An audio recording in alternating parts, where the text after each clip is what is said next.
নাহমাদুহু ওয়া নুসাল্লি আলা রাসূলিহিল কারীম আম্মা বা'দ।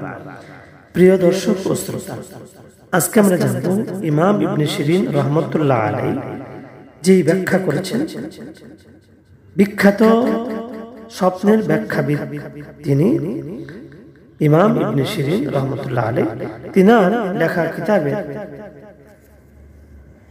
থেকে আমরা স্বপ্নের ব্যাখ্যা জানব। যেসব ভাই বোনেরা নামাজ এবং রুকু স্বপ্নে দেখে থাকেন তাদের জন্য আজকের এই আয়োজন।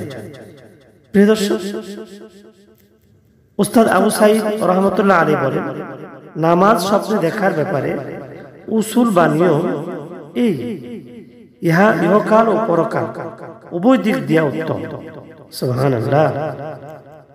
কেউ যদি দেখে যে নামাজ সে পড়তেছে স্বপ্নে, তাহলে সে ইহকাল ও পরকাল উভয় দিক দিয়ে উত্তম দিকে সে আগে যাচ্ছে। নামাজ স্বপ্নে দেখা বেলায়েত বা ওলির মর্যাদা লাভ। সুবহানাল্লাহ। যিনি নামাজ পড়া স্বপ্নে দেখে অথবা ওযু করতেছে, এই স্বপ্নে দেখে সে ওলির মর্যাদার দিকে আগে যাচ্ছে এবং সে ঋণ পরিশোধ করবে, আমানতদারি পূরণ করবে, সে আমানতদারি হবে। মানুষের টাকা তার কাছে জমা রাখবে, সে সেটা মেরে খাবে না, পরিশোধ করে দিবে। এবং আল্লাহ তাআলার ফরজ সমূহ হইতে কোন এক ফরজ আদায় করা ইঙ্গিত করে। সুবহানাল্লাহ। সে আল্লাহ তাআলা যে কোনো একটি ফরজ আদায় করে ফেলবে, তাই এদিকে স্বপ্নে ইঙ্গিত তাকে দেওয়া। প্রিয় দর্শক, নামাজ তিন ধরনের: ফরজ, সুন্নত, নফল। যদি কেউ ফরজ নামাজ আদায় করতে দেখে তবে তাহা ফলাফল উহাই হয় যাহা পূর্বে বর্ণনা করা হইয়াছে। এবং স্বপ্নদ্রষ্টা যিনি স্বপ্নে দেখেছেন তিনি হজ করবেন, তার জন্য হজ নসিব হবে এবং তিনি অশ্লীল কাজ হইতে বিরত থাকবেন। সুবহানাল্লাহ।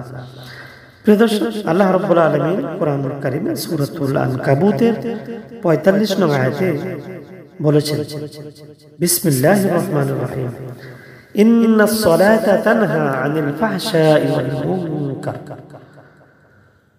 অর্থ হলো, অবশ্যই নামাজ খারাপ এবং অশ্লীল কাজ হইতে বিরত রাখে।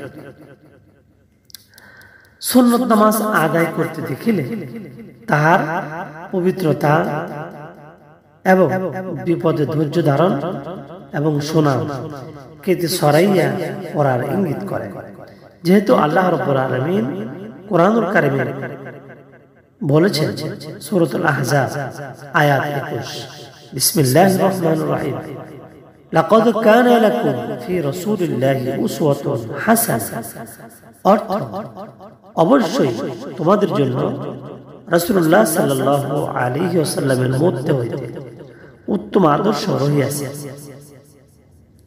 প্রিয় দর্শক, সুন্নত নামাজ আল্লাহ তাআলার বান্দা ও সৃষ্টিকুলের প্রতি দয়া ও মমতা এবং অধীনস্থ ও পরিবার পরিজনের প্রতি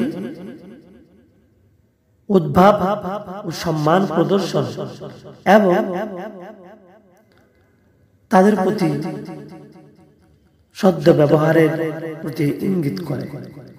যেহেতু সুন্নত নামাজ স্বপ্নে দেখা পরিবার পরিজন এবং অধীনস্থদের ভরণ পোষণ এবং বন্ধু বান্ধবের প্রয়োজনে আপ্যায়নের চেষ্টার প্রতি ইঙ্গিত করে। কেউ যদি সুন্নত নামাজ পড়া স্বপ্নে দেখে, সে যেন তার আত্মীয় স্বজন এবং বন্ধু বান্ধবের সাথে ভালো সম্পর্ক করবে এবং তাদেরকে আপ্যায়নের দিকে আহ্বান করবে এবং তাহার কারণে সে সম্মান উত্তরাধিকারী হইবে। সুবহানাল্লাহ। সে সম্মানের অধিকারী হবে এবং সে অনেক সম্মান পাবে, আল্লাহ তাআলা তাকে অনেক সম্মান দিবেন। কেউ যদি নফল নামাজ স্বপ্নে দেখে, তার জন্য এই স্বপ্নের অর্থ হলো চিন্তা দূর হইবে এবং পূর্ণ আত্মমর্যাদা সে লাভ করবে। সুবহানাল্লাহ। প্রিয় দর্শক, তাহলে আজকে আমরা জানতে পারলাম 3 ধরনের নামাজের স্বপ্নের ব্যাখ্যা। ফরজ নামাজ পড়লে সে আল্লাহ তাআলার ফরজ নামাজ আদায় করার দিকে ইঙ্গিত করে এবং সে যেন একজন ভালো মানুষ এবং আল্লাহর প্রিয় বান্দা। এবং কেউ যদি নফল নামাজ পড়ে সে তার বন্ধু বান্ধবের সাথে ভালো আচরণ করবে। আর কেউ যদি সুন্নাত আদায় করে তাহলে যেহেতু আল্লাহ রাব্বুল আলামিন বলেছেন লাকাদ কানা লাকুম ফি রাসূলিল্লাহি উসওয়াতুন হাসানা, অবশ্যই তোমাদের জন্য রাসূলুল্লাহ সাল্লাল্লাহু আলাইহি ওয়াসাল্লামের মধ্যে উত্তম আদর্শ রয়েছে। অর্থাৎ সে আল্লাহর প্রিয় নবী হযরত মুহাম্মদ সাল্লাল্লাহু আলাইহি ওয়াসাল্লামের প্রিয় পাত্র হবে। সুবহানাল্লাহ। আল্লাহ তাআলা আপনাকে আমাকে এই স্বপ্নের ব্যাখ্যা আমরা জানলাম, আমরা যেন ভালো স্বপ্ন দেখি সেই তৌফিক আল্লাহ তাআলা আপনাকে আমাকে দান করুন। আমিন। আমা তৌফিক ইল্লা বিল্লাহ। আসসালামু আলাইকুম ওয়া রাহমাতুল্লাহি ওয়া বারাকাতুহু।